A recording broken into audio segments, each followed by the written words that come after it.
ना पूछ कि मेरी मंजिल कहाँ है, अभी तो सफ़र का आगाज़ किया हूँ। ना हारूंगा हौसला चाहे कुछ भी हो जाए, ये मैंने खुद से वादा किया है। स्वागत है आप सभी का हमारे यूट्यूब चैनल पे, जहाँ हम रीजनिंग में हम कैलेंडर पढ़ चुके हैं और आगे हम आज के टॉपिक पे हम डाइस लेके आए हैं, यानी पासा। अगर हम पासे की बात करें तो जो लूडो के गोटी के अंदर जो पासा होता है उसी से संबंधित हमारा ये एक्सरसाइज है।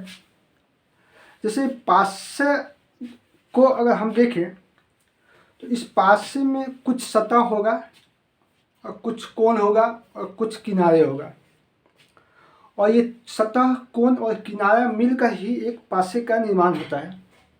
जैसे आपके सामने ये पासा है, और इस पासे की अगर हम बात करें तो इस पासा में हमारा 6 सतह होता है, ऊपर नीचे दाएं बाएं और आगे पीछे, और इसमें 8 कोण होती है और 12 किनारा मिलकर एक पासे का निर्माण करता है। जैसे इस पासे में हम बात करें तो इस टाइप ऑफ डाइस यानी पासे की प्रकार, पासा को 2 हिस्सों में बांटा गया है, 2 भाग में बांटा गया।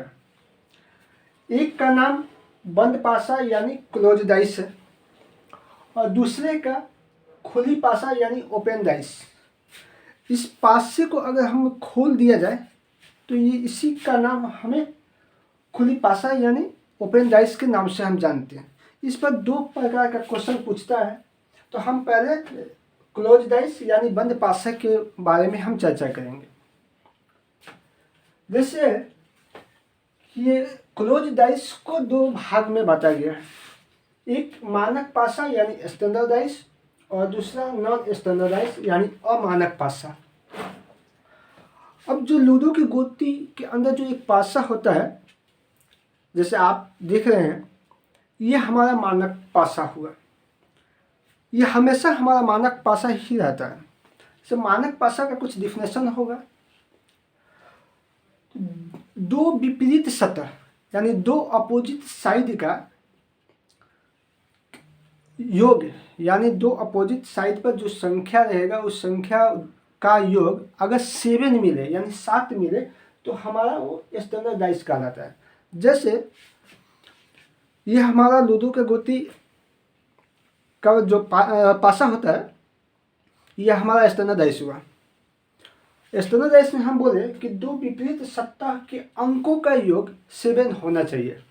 यानी जैसे एक है, इसके अपोजिट साइड यानी इसके विपरीत साइड में जो अंक होगा उसका योग 7 होगा। यानी ये 1 है तो इसके अपोजिट यानी 6, ये 7 हुआ। जैसे ये ऊपर दिख रहा है 3 और 3 के अपोजिट 4 होना चाहिए, तब हमें ये स्टैंडर्ड डाइस मिलेगा। जैसे यहाँ पर 3 है तो इसके अपोजिट में ये हमारा 4 मिला। उसी तरह अगर 5 की बात करें तो 5 के अपोजिट में हमारा 2 होना चाहिए, तभी 7 मिलेगा, जो हमारा स्टैंडर्ड डाइस हुआ। जैसे आप एग्जाम्पल में आप देख सकते हैं, 1 का अपोजिट यानी 6 छिपा होगा, 5 के अपोजिट 2 यानी 2 छिपा है, और 4 के अपोजिट 3 और 3 भी छिपा है। ये हमारा स्टैंडर्ड डाइस हुआ, जो 2 अपोजिट 2 विपरीत सतह के अंकों का योग 7 हो रहा है। उसी तरह हम एग्जाम्पल नंबर 2 में देखें तो ये 2 के पीछे 5, 6 के पीछे 1 और 3 के पीछे 4, ये हमारा मानक पासा हुआ। अब हम अमानक पासा देखते हैं। अमानक पासा यानी नॉन स्टैंडर्ड डाइस, सामने से दिखाई देने वाला, सामने से दिखाई देने वाला किसी भी 2 सतह का योग अगर 7 मिले तो हमारा वो अमानक पासा होगा। जैसे हम देखें एक डाइस में कि हमेशा हमको सामने से 3 सतह दिखाई देता है। जैसे 6 दिखाई दिया, 3 दिखाई दिया और ऊपर 2 दिखाई दिया, तो ये हमारा मानक पासा हुआ। अमानक पासा हुआ।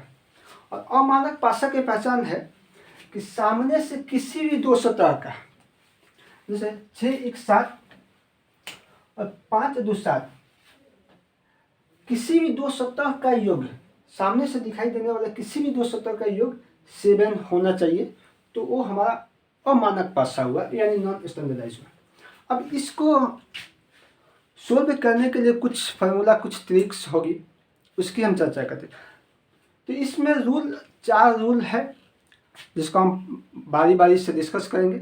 अगर रूल ना याद हो तो इसके लिए एक यूनिवर्सल ट्रिक्स है, उससे सारे क्वेश्चन 2 सेकेंड में बन जाएगा। जैसे हम रूल नंबर 1 देखें कि जब एक समान संख्या यानी सेम नंबर एक समान सतह पर यानी सेम फेस पे हो, जैसे ये 2, 4, 6, पहला डाइस में, दूसरा डाइस में 1, 2, 3, यानी हम इसमें देखें कि ये 2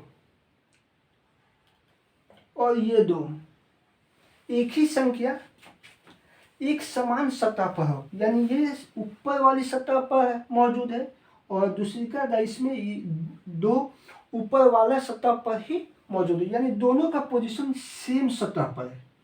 तो जो संख्या बचा वो एक दूसरे का अपोजिट होगा। जैसे ये 2 कॉमन मिला और ये 6 और 4, 6 दाहिने साइड वाला भाग में है और ये बाएं वाले साइड में है, एक दाहिने में है और 3 बाएं में। जब ऐसा हो, जब एक संख्या एक समान सतह पर हो, तो ये इसका अपोजिट और ये 4 इसका अपोजिट विपरीत होगा। दाहिने वाला सतह के अपोजिट, बाएं वाला सतह के अपोजिट। तो 6 दाहिने हैं, एक दाहिने, एक दूसरे का अपोजिट, और 4 बाएं साइड है और 3 बाएं साइड है, ये दोनों एक दूसरे का अपोजिट। या इसको आप दूसरा तरीका से भी आप बना सकते हैं कि जैसे ये 2 मिला हमको कॉमन, 2 लिखे और फिर ऊपर नीचे 2 लिखे। अब इसको हम क्लॉकवाइज डायरेक्शन में हम चलेंगे, जैसे घड़ी अपना समय चलती है। तो 6 के बाद हम क्लॉकवाइज डायरेक्शन में चलेंगे तो हमको 6 मिलेगा, उसके बाद हम चलेंगे तो 4 मिलेगा। उसी तरह इसमें भी चलना है, 2 के बाद 1 मिलेगा और फिर 1 के बाद हमको 3 मिलेगा।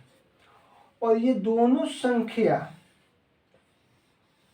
एक दूसरे का अपोजिट हुआ और 2 का अपोजिट जो बची हुई संख्या है वो अपोजिट होगा।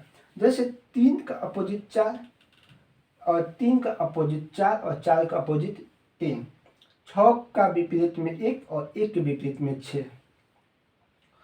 2 के अब 2 बच गया, 2 का विपरीत कौन होगा? तो जो संख्या हमारा बचा है 1, 2, 3, 4, 5, 1, 2, 3, 4, 6 बचा, यानी 5 हमको नहीं दिख रहा है, तो वो 2 का अपोजिट में हो जाएगा, यानी 2 के विपरीत सतह पर वो 5 संख्या होगी।